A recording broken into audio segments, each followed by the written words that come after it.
മാധ്യമപ്രവർത്തകനായ PA. ദിനുദാസിന്റെ ആദ്യ കവിതാ സമാഹാരം കലർപ്പ് ഞായറാഴ്ച പ്രകാശിതമാകും.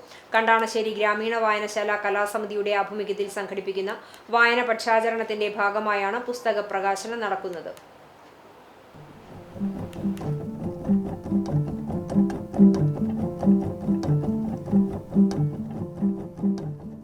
തൃശൂരിലെ പ്രമുഖ പ്രസിദ്ധീകരണശാലയായ ബുക്കർ മീഡിയ പബ്ലിക്കേഷൻസ് ആണ് കവിതാ പുസ്തകം പ്രസിദ്ധീകരിക്കുന്നത്. നവമാധ്യമങ്ങളിലും ദേശാഭിമാനി പോലുള്ള വാരികയിലും ഇതിനകം എഴുതിയ 30-ൽ പരം കവിതകളാണ് ദിനുദാസിന്റെ ആദ്യ കവിതാ സമാഹാരത്തിൽ ഉൾപ്പെടുത്തിയിട്ടുള്ളത്.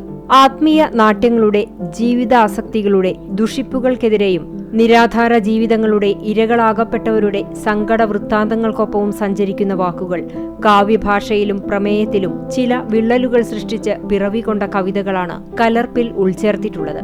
ഞായറാഴ്ച വൈകിട്ട് 5:30 വായനശാലയിലെ കേശവേട്ടൻ സ്മൃതി മണ്ഡപത്തിൽ നടക്കുന്ന ചടങ്ങിൽ CPIM ജില്ലാ സെക്രട്ടറിയും സാംസ്കാരിക പ്രവർത്തകനുമായ KV അബ്ദുൽ ഖാദർ പുസ്തക പ്രകാശന ചടങ്ങ് ഉദ്ഘാടനം ചെയ്യും.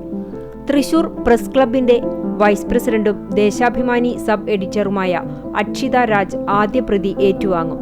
കവി ഏങ്ങണ്ടിയൂർ ചന്ദ്രശേഖരൻ, കണ്ടാണശ്ശേരി ഗ്രാമപഞ്ചായത്ത് പ്രസിഡന്റ് MP സജീബ് എന്നിവർ പ്രകാശന ചടങ്ങിൽ മുഖ്യാതിഥികളാകും. കവി പ്രസാദ് കാക്കശ്ശേരി പുസ്തക പരിചയം നടത്തും. പ്രമുഖ സൈക്കോളജിസ്റ്റും വിദ്യാഭ്യാസ ചിന്തകനുമായ ഡോക്ടർ VC ബിനോജ് മുഖ്യപ്രഭാഷണം നിർവഹിക്കും.